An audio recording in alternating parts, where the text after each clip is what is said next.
The Notebook of Doom. Sneeze of the ОСТО SCHNOZZA. Chapter 1, A Close-Knit Group. Wait up, Dottie! Alexander shouted. He jogged to catch up with his friend as she skipped along the forest path. No way! Dottie called back. I love SSMP meetings. SSMP stood for Super Secret Monster Patrol, a group of kids sworn to protect the town of Sturmont from monsters. Alexander was the group's leader. Dottie was its newest member. They soon came upon an old caboose, covered with vines. Gosh, said Alexander. Our headquarters is overgrown. At least the flowers smell good. Dottie said, sniffing the air. Oh, what's this? There was some red yarn tangled in the vines. The yarn wiggled. Someone's pulling the other end, Dottie said. She followed the yarn, which looped around the caboose and under the back door. Dottie opened the door. Alexander followed her inside. Rawr! A two-headed creature leaped out from behind a table. Monster! Dottie cried, jumping back. Watch out! It's a nitwit, said Alexander. Clackety-click! The monster wiggled its claws. How do we stop it, Salamander? Asked Dottie. Salamander was Alexander's nickname. His friends called him that at home, at school, or when they were under attack by a two-headed yarn creature. Quick! We need to unravel it, said Alexander. Dottie leaped toward the monster and grabbed a big fistful of yarn. She yanked hard. The monster spun around, crashing into a shelf. Clonk! An old tin coffee can fell to the floor. Something fuzzy rolled out. A horrible smell filled the caboose. Time out, said one of the monster's heads. Pop! Pop! The nitwit pulled off its yarn ball heads. Inside were the other two members of the SSMP. Nikki pulled out a stopwatch. 47 seconds, she said. A new record. What just happened? Asked Dottie, holding her nose from the stench. That was an SSMP monster fighting test, said Alexander. You did awesome. Dottie grinned. Alexander's eyes watered from the smell of the stinky fuzzy thing. What was in that old can, anyhow? He asked. Opening a window. Rip read the label on the can. Funky cheese, he said. Why would the old SSMP keep dash? Ho-o-ronk. A loud honking sound rattled the windows. The four monster fighters gasped. Is this part of the test? Asked Dottie. No, said Alexander. That sounded like a moose. Or a foghorn, said Nikki. Or a burping bullfrog, said Rip. Something rammed into the caboose. Junk fell off the walls. Alexander, Rip, Nikki, and Dottie fell into a tumble of yarn and funky cheese.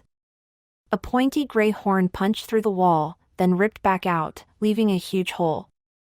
What was that? Asked Dottie. It looked like a rhino horn, said Nikki. Alexander heard a snuffling sound, then a sharp intake of breath. Whoo-ee. A gust of wind blasted through the hole, sending papers flying. Pumm. The SSMP heard heavy footsteps running into the woods, and then, silence. Chapter 2, Slime Time. Is the monster gone? Asked Dottie.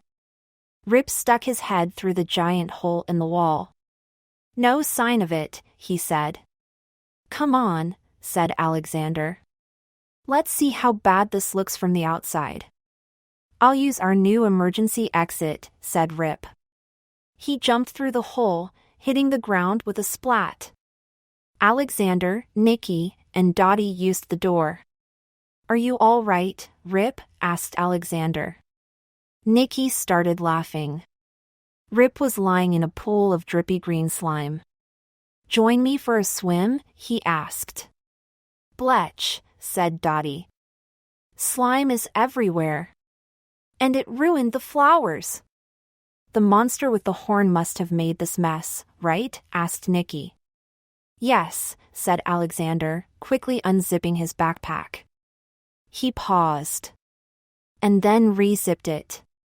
Crud. I keep forgetting the notebook was stolen. Stolen by our teacher, added Dottie. Dr. Tallow was no teacher, said Rip. She was an evil, shape-shifting blob. Yeah, and she gave our notebook to the boss monster, said Nicky. Alexander sighed. On his first day in Sturmont, he had uncovered an old notebook full of monster facts. It had helped the SSMP defeat tons of monsters, but now it was gone. We've got to get the notebook back, said Alexander. How? Said Rip. We don't know who the boss monster is. Dottie gasped. Could the boss monster be the thing that just rammed our headquarters? Maybe, said Alexander. Let's write down what we know about this caboose crasher. Alexander scribbled some notes on a scrap of paper. Not much to go on, is it? Said Nicky. Rip flung slime at Alexander. Sounds like this meeting is over, he said. Let's break for dinner. Wait! I almost forgot, said Dottie, opening her bunny backpack. You're invited to my birthday party. She handed out colorful envelopes. Thanks, said Alexander. Pirates? Said Rip. Some. Can't wait, Dottie, said Nicky. See you guys tomorrow. Chapter 3, Sunday Mail. P.U., said Alexander's dad. What's that dog-awful smell? Alexander had just walked into the kitchen. He sniffed his shirt. Funky cheese, said Alexander. Why don't you go take a bath and unfunky yourself while I finish dinner, said his dad. Alexander tromped upstairs. 15 minutes later, he tromped back down, in pajamas. Ah. Squeaky clean, his dad said. And here's your bathrobe, fresh from the dryer. Thanks, Dad, said Alexander, slipping into the robe. It felt soft and warm, but smelled flowery. My robe smells like a rose garden. I may have overdone it on the fabric softener, said his dad. But it beats stinky cheese. Speaking of cheese, let's eat, said Alexander, taking a seat. His dad scooped lasagna onto Alexander's plate. Oh, you got mail today, he said. On a Sunday? Asked Alexander. Yeah, said his dad. It must have been hand-delivered. He handed Alexander an envelope. Alexander frowned as he opened it. Alexander, your teacher, Dr. Tallow, no longer works at Sturmont Elementary. That's no surprise. As Alexander chewed his lasagna, he thought of Dr. Tallow melting into a goop blob, attacking the SSMP, and then hardening into a spiky statue.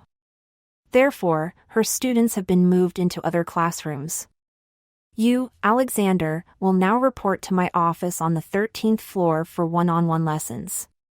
Until tomorrow, Principal Vanderpants. Alexander dropped his fork. You are so lucky, Al, said Alexander's dad, reading over his shoulder. Just think, private lessons with your principal. Class without my friends? Thought Alexander. I'd rather be trampled by a caboose crasher. Chapter 4, The Upstairs Basement. Since moving to Sturmont, Alexander had been swallowed by a fish monster, squished by a bubble-wrap mummy, and zapped by electric bugs. He'd survived each attack for 2 reasons. 1, he had the notebook. 2, his friends were by his side. Now, neither of these things was true. And to top it all off, his new teacher was the strictest, most serious person he'd ever known. Alexander dragged himself into the shiny, towering lobby of his school. His shoulders slumped on the long escalator ride to the 13th floor. Alexander had been all over his new school, but this was his first trip to the principal's office. First of many, he thought. He plodded down the hallway, pausing at a large, stone door. Everything in the school was shiny and high-tech, except for this door. Alexander cupped his ear to the cold stone. Scritch! A faint scraping sound came from the door. Alexander! Alexander jumped. He turned to see Principal Vanderpants standing nearby, arms folded. This way, Alexander. Miss Vanderpants led him down the hall to her office. Everything in the room was clean and gray, except for a large white bucket near the door. Didn't Nikki say something about a bucket when she got in trouble last week? Alexander thought. Have a seat, said Miss Vanderpants. I expect you to work hard even when I am dealing with principal matters. Any questions? Said Alexander. Why does our school have a basement on the 13th floor? Miss Vanderpants narrowed her eyes. It's a storage room, she said. Now, shall we get to work? She handed Alexander a spelling worksheet. Alexander started writing. The room was silent except for his scratching pencil. At one point, the phone rang. Miss Vanderpants, said Miss Vanderpants. Alexander listened while he worked. I'm not surprised the milk went bad. That cooler has been overheating since our electricity problem a while back, said Miss Vanderpants. What? Someone stole the spoiled milk? Well, clean up the mess and dash. The call was interrupted by a terrible noise blaring through the window. Alexander gasped. The honk of the caboose crasher. Miss Vanderpants looked at Alexander. Then she slammed the phone down. I'll be right back. She marched out of the room. Did Miss Vanderpants hear the monster, too? Alexander wondered. I wish lunch would get here. I've got to tell my friends the caboose crasher is back. Chapter 5, Totally Uncool. The lunch line was empty by the time Alexander got to the cafeteria. He read the menu as he grabbed his tray. Alexander smelled a sharp, stinky odor. Ugh! What are they putting in those PBJs? He thought as he reached into the milk cooler. But instead of a milk carton, he had grabbed an ear. Eep! A frightened janitor stood up. Mr. Horsley, said Alexander. Besides being the janitor, Mr. Horsley was the school nurse, secretary, gym coach, and bus driver. He was also a former SSMP member. And he seemed to be the only grown-up who could see monsters. Oh! Alexander, said Mr. Horsley. He was holding a damp sponge. I thought the monster had come back. Monster? Asked Alexander. The monster who did this, whispered Mr. Horsley. He pointed to a gash on the cooler. Late last night, something tore into this cooler and stole all the spoiled milk, 984 cartons. Alexander frowned, thinking of the hole in the caboose. But that hole was roundish, this gash was jagged. It's like the thief used a giant can opener, thought Alexander. The milk thief sloshed sour milk all over the place. Mr. Horsley continued. And this smell is impossible to scrub out. Yeesh, said Alexander. Good luck. He left the lunch line and found his friends at a table. Salamander, said Rip. Welcome to the stinkateria. Guess what, guys, said Alexander. I heard the caboose crashers honk again. Us, too, said Dottie. Earlier this morning. Did you see the monster, Salamander? Asked Nikki. Is that why you're late? No, said Alexander. My new teacher kept me past the bell. Yikes, Rip said, taking a bite of his sandwich. So who'd you get? Principal Vanderpants, said Alexander. PPPPBTHTHH. Rip sprayed PBJ all over the table. Vanderpants, he said. Yup, just her and me, said Alexander. Who did you guys get? I'm in Mrs. Clambert's class, said Dottie. Rip and I got Mrs. Felix, said Nikki. So, said Rip. What's Vanderpants like as a teacher? Strict, said Alexander. And strange. She has this white bucket. He turned to Nikki. Didn't you see it in her office before? Yeah, said Nikki. She kept lugging it around Nikki. Last Friday. Pretty wacko. All right, enough about our principal, said Dottie, grinning. Look what I brought. She took a pink cupcake from her lunchbox. My party's not until tomorrow, but I thought we could sneak a taste. She divided the cupcake into quarters. 3 seconds later, it was gone. Said Nikki. Strawberry's my favorite. Yum, said Rip, brushing a crumb from his cheek. Too bad we can't, he paused and began scratching his ears. Are you all right, Rip? Alexander asked. My ears are itching like crazy, he said. He scratched faster. Are you allergic to strawberries? Asked. No way. I eat them all the time, said Rip. Are my ears red? Dottie took a look. She said. They're actually turning blue. Alexander stood up. Come on, Rip. Let's get Nurse Horsley. Fine, Salamander, said Rip. Just don't let me miss recess. I have a perfect attendance record. Chapter 6, Disconnect the Dots. Ugh. Rip groaned. It feels like I'm wearing cactus earmuffs. Just keep moving, said Alexander. He herded Rip toward the broken cooler. Alexander did a double take. What is it? Said Rip. Are my ears bluer?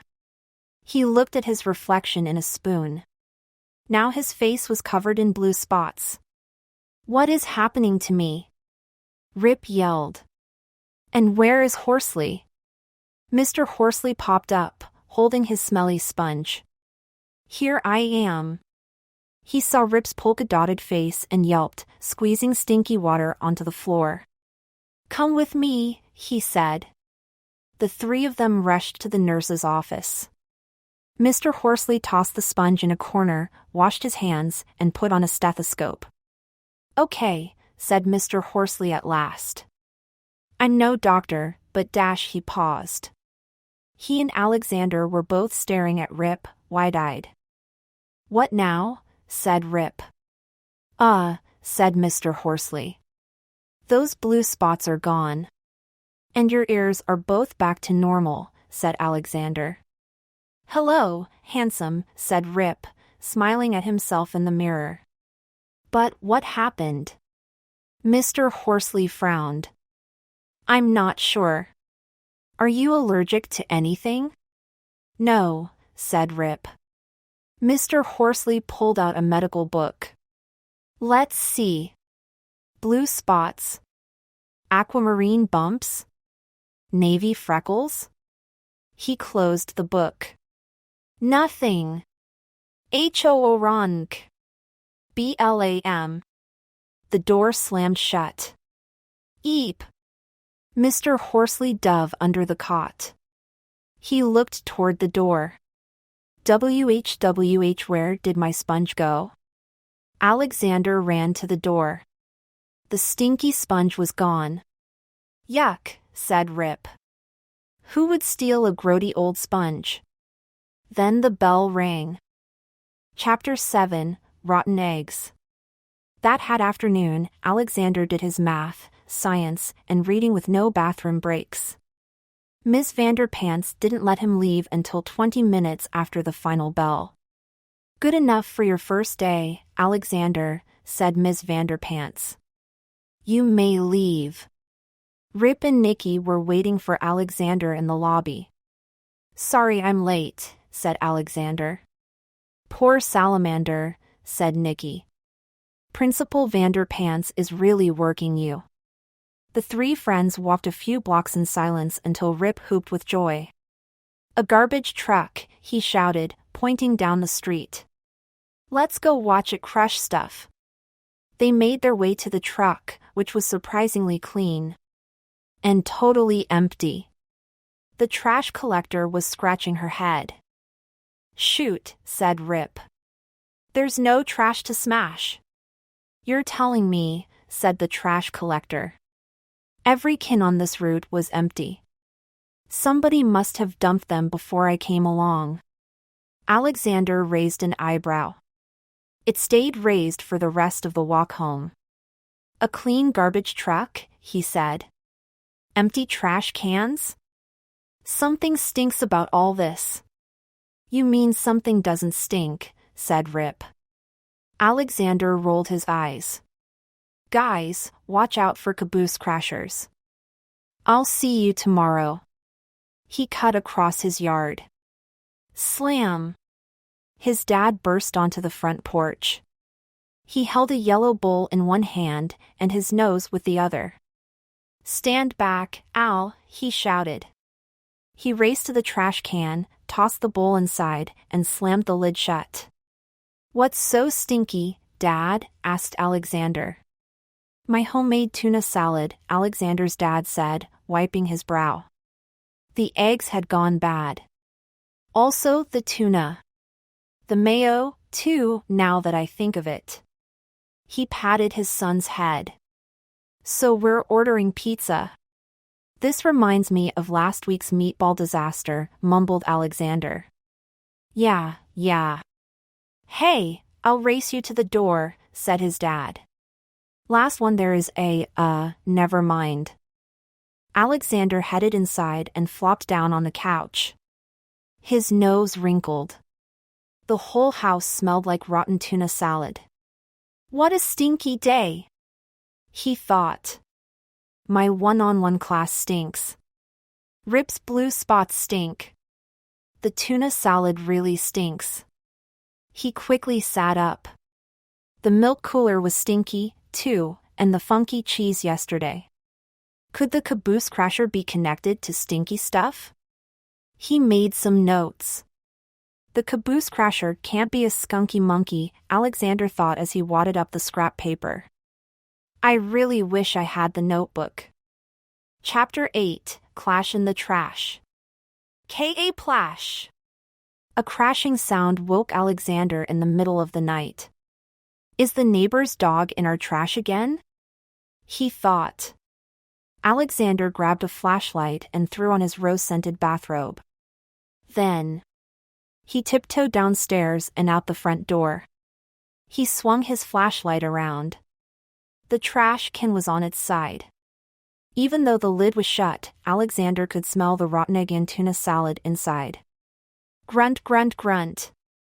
It looked like a shaggy dog was sniffing around the can. No, wait. It had a pig's snout. Then, with a snort, the creature changed. A jagged saw-shaped thing popped out of the side of its head. RINNINNINNINNINNINNINNIN. The blade sawed through the trash can. The yellow bowl rolled out, spilling tuna salad everywhere. The shaggy thing took a deep sniff and purred. A chill shot up Alexander's spine. He backed away from the creature and ZWOOP. Tripped on the front porch step. Alexander's flashlight tumbled end over end, briefly throwing light into the monster's green eyes before hitting the ground and going dark.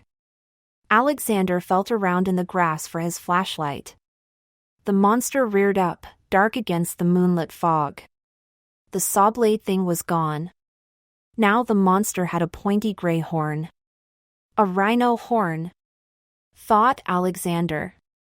This monster is definitely the caboose crasher. H-O-O-Ronk. The monster pawed at the ground. Then it lowered its horn and charged straight for Alexander. Alexander shut his eyes and braced himself. But the crash never came. Snort.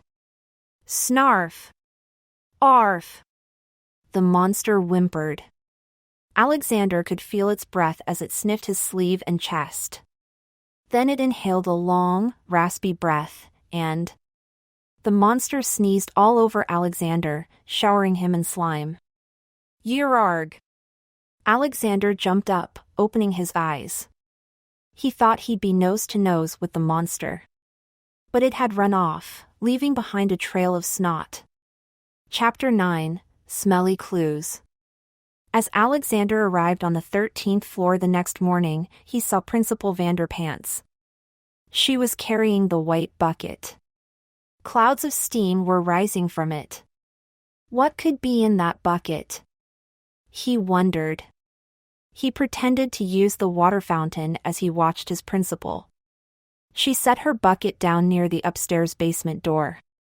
Then she unlocked the stone door and hauled the bucket inside. Alexander speedwalked to the door and put his ear to it. The scratching sounds were louder than yesterday. Click. The door began to open. Alexander dashed to Ms. Vanderpants's office and plopped in his seat. A minute later, Ms. Vanderpants arrived. She put down the now empty white bucket and stared at Alexander. Good morning, said Alexander. Ms. Vanderpants eyed Alexander. Then she dropped a 1,000-page workbook on his desk. Let's get to work, shall we? Alexander got to work. 72 pages later, the lunch bell rang. Alexander rushed downstairs. Over here, Salamander, shouted Nicky. The SSMP waved him to their table. Guys! Guess what? Said Alexander. I saw the caboose crasher last night. It dug through my garbage and then charged right at me. Everyone gasped. How come there's not a giant hole in your gut? Asked Rip. I'm not sure, said Alexander. The monster got close to me, but it sneezed and ran off. Here, I drew a sketch. That thing sneezes, said Rip. So that puddle I fell in was actually monster snot? Hey, said Nicky. There was snot all over our flower pots this morning. And something dug up our compost heap, said Rip. Moldy grapes, stale bread, wilted cabbage all gone. I'm not sure if it's connected, said Dottie. But yesterday I swear I saw an elephant's trunk sticking out behind my fence. I ran to look, but it had disappeared. Said Alexander. The monster I saw had a pig snout. And, like, a saw blade thing. And a rhino horn. But no trunk. I guess we should keep our, noses open for anything stinky, said Nicky. In the meantime, said Alexander, let's get ready for Dottie's birthday. Yes, said Dottie. Soon, we'll be partying like pirates. Remember, I'll meet you at the golf course. Chapter 10, Potter's Cove. Alexander returned to the principal's office after lunch. There was a message on the board. Alexander, I will be gone for the rest of the day. Study units 18 to 31 in your fraction workbook. Take home the greenish-blue folder on my desk. It contains your homework for tomorrow. I trust you will follow my instructions. Principal Vanderpants. He plowed through fractions all afternoon. Finally, the last bell rang. He grabbed the bluish-green folder from Principal Vanderpants's desk and then raced downstairs. Rip and Nicky were waiting outside. Beep beep. Alexander's dad pulled up. Who's ready for mini-golf? I can't wait to play, said Nicky. I can't wait to win, said Rip. The three friends piled into the back seat. Soon, they pulled into Potter's Cove. Have fun, mateys, said Alexander's dad. I'll pick you up later. They hopped out of the car. This place sure looks piratey, said Nicky. It even smells piratey, said Rip, sticking out his tongue. Like a bunch of sweaty, hairy guys on a boat. Alexander held his nose. I don't think Potter's Cove is supposed to smell like this, he said. No kidding, said a pirate lady, handing out scorecards. Welcome to. This lagoon started stinking a few days ago. And it keeps getting worse. Rip turned over his scorecard. Cool. There's a map on the back. The party room is in the lighthouse, said the pirate lady. Follow me, said Rip. The lighthouse was full of balloons, presents, and party guests. But no Dottie. Alexander, Rip, and Nicky could see the whole golf course from here. Fake islands, a fake ship, and a fake volcano were all built on a large fake lagoon. A wooden dam curved around one side, with a big treasure chest on top. Look! The smell must be coming from that gross water, said Nicky. She pointed to the murky gray lagoon surrounding the golf course. Alexander checked his map. Potter's Cove. 1. Lighthouse and party room. 2. Clams Landing. 3. Seahorse Shallows. 4. The Old Windmill. 5. Bottle Bay. 6. Shark Fin Shoal. 7. Volcano Cave. 8. Swirling Whirlpool. 9. Jellyfish Jetty. 10. Iron Anchor. 11. Coral Reef. 12. Python Pit. 13. Lookout Spire. 14. Mad Mermaid. 15. Pelican Point. 16. Beached Whale. 17. Quicksand Cape. 18. Skeleton Ship. Ahoy! A pirate with a silver golf club sword and a T-shaped peg leg strolled into the room. I be Captain Potterbeard, he yelled. And I welcome you, I mean ye, to Potter's Cove. The captain handed out putters to the guests. Hey, Potterbeard! Rip yelled. Why does this place stink like old Jim's socks? The captain pulled a parrot puppet from his sash and made it talk. Awk! Sorry for the foul stench. We hope to have the course shipshape soon. Thanks, Admiral Squawks, said the captain. Now, let's welcome our birthday girl, Dottie. Dottie entered the lighthouse. The party guests cheered. Hi, everyone, said Dottie. She hopped over to Alexander, Rip, and Nicky. The whole lagoon stinks, she whispered. I think the monster dash. Blar! Captain Potterbeard interrupted. It's time ye be opening your presents. Yippee, said Dottie. Dottie set her gifts on a large wooden barrel. Thanks, everyone, she said. Awk, squawked Admiral Squawks. Time for cupcakes. Captain Potterbeard held a birthday cupcake in front of Dottie. Dottie closed her eyes and blew out the candle. Thar she blows, said the pirate. Alexander noticed two things happen at once. 1. Dottie's eyes got a dreamy, faraway look. 2. H-O-Orang. Alexander ran to the window and gasped. The monster was no longer crashing cabooses. Now it was crashing Dottie's party. Chapter 11, No Time for Treats. The shaggy, brown monster was sniffing the ground near a seahorse statue. Alexander raced over to Nicky, Rip, and Dottie. Guys, he said. The monster's here. We've got to get down there. Said Dottie, looking up from her cupcake. Rip ran to the window. It just ducked into the windmill. Rip, Nicky, and Alexander started moving toward the door. But not Dottie. Aren't you coming? Asked Nicky, touching Dottie's shoulder. Dottie blinked. Huh? She asked. Don't leave yet, it's cupcake time. She grabbed Rip's arm. Here, Rip. Since you had that weird reaction to the strawberry cupcake, we made you a chocolate one. Rip looked at Alexander. Alexander shrugged back. Okay. Thanks, said Rip. He scarfed the cupcake down in 2 seconds. Why are you guys in such a rush? Asked Dottie. She handed cupcakes to Alexander and Nikki. You know why, said Alexander.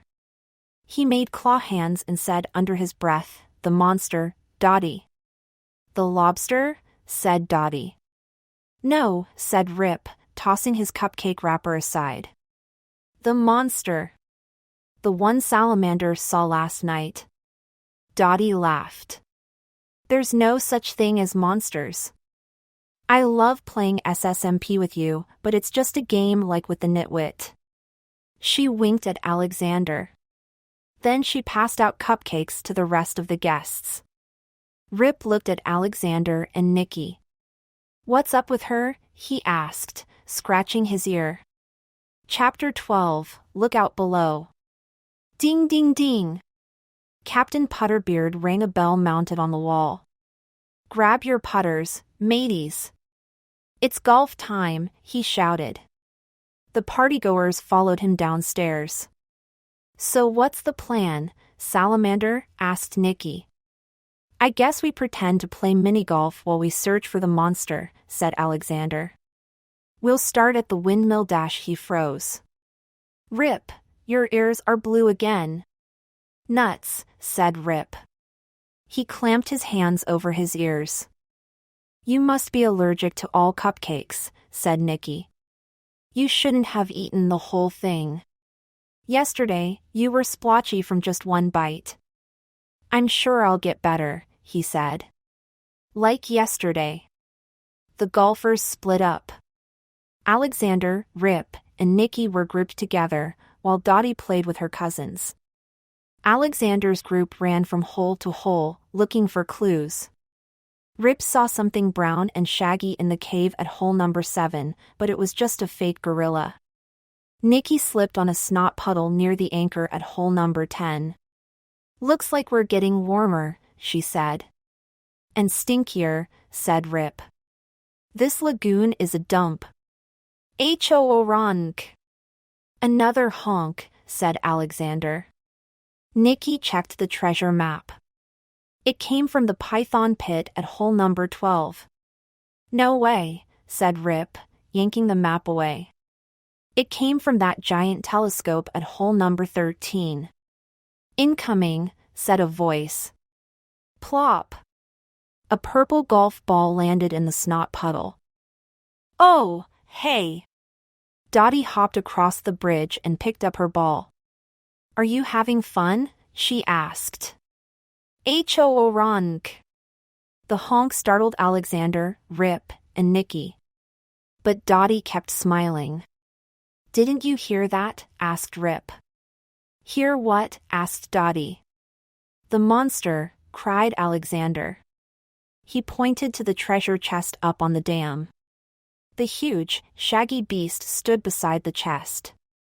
It had big round eyes, and a snout like a pig. It snorted angrily and FWOP. 7 more noses popped out of its body. Chapter 13, Hard to See. Dottie looked where Alexander was pointing. I see a treasure chest, she said. Look next to the chest, said Alexander. There's a giant monster, Dottie, said Rip. Dottie rolled her eyes. Very funny, she said. Alexander's jaw dropped. You don't see it? It has 6, 7, 8 noses, said Rip. Whoa! That's a lot of schnozzes. It's an octoschnozz, said Nikki. Dottie frowned. Play monsters if you want, but I've got a golf game to finish. FWOP. The monster's noses disappeared into its shaggy fur. except for the elephant trunk. Ho-rank. The Octoschnoz dragged a dirty sack over to the chest. We're wasting time, guys, said Rip. Let's go. The SSMP watched Dottie trot off to play mini-golf with her cousins. Guys, said Alexander. How could she not see Dash? Hrunk. With a grunt, the monster pulled some items from the sack and tossed them in the chest. My dad's tuna salad, said Alexander. Mr. Horsley's grody, old sponge, said Rip. The missing milk cartons, said Nicky. Alexander climbed up the anchor for a better look. The whole chest is full of garbage, he said. The schnoz has been stealing stinky stuff from all over town. Is it eating the garbage? Asked Rip, scratching his ears. How? It doesn't have a mouth, said Nicky. FWOP. The Octoschnoz elephant trunk became a bloodhound snout. It took a long sniff of the smelly treasure and made a purring sound. That thing loves bad smells, said Alexander. I should give it my gym bag, Rip said. Rip, said Nicky. Not only are your ears blue, they look a little pointy. Huh? Rip touched his ears. Are you sure you feel okay? Asked Alexander. Rip stuffed his hands into his pockets. Yes, Weenie, I'm fine. Just Dash. Ho-rank. Chapter 14, Runny Nose. The Octoschnoz hopped down from the dam, landing in a cluster of palm trees. Alexander, Rip, and Nicky hid in a fake coral reef at hole number 11. The Octoschnoz snorkeled its way to a trash can. Then FWOP. A sharp eagle's beak popped out. It snipped through the trash can. Garbage spilled onto the putting green. That's how it tore into the milk cooler. Alexander whispered. FWOP. The eagle beak became a pig snout. With a happy grunt, the monster rooted through the garbage. FWOP. Out popped a seal nose. The monster balanced the trash on its nose and waddled over to the edge of the lagoon. It's tossing garbage into the water, said Nicky.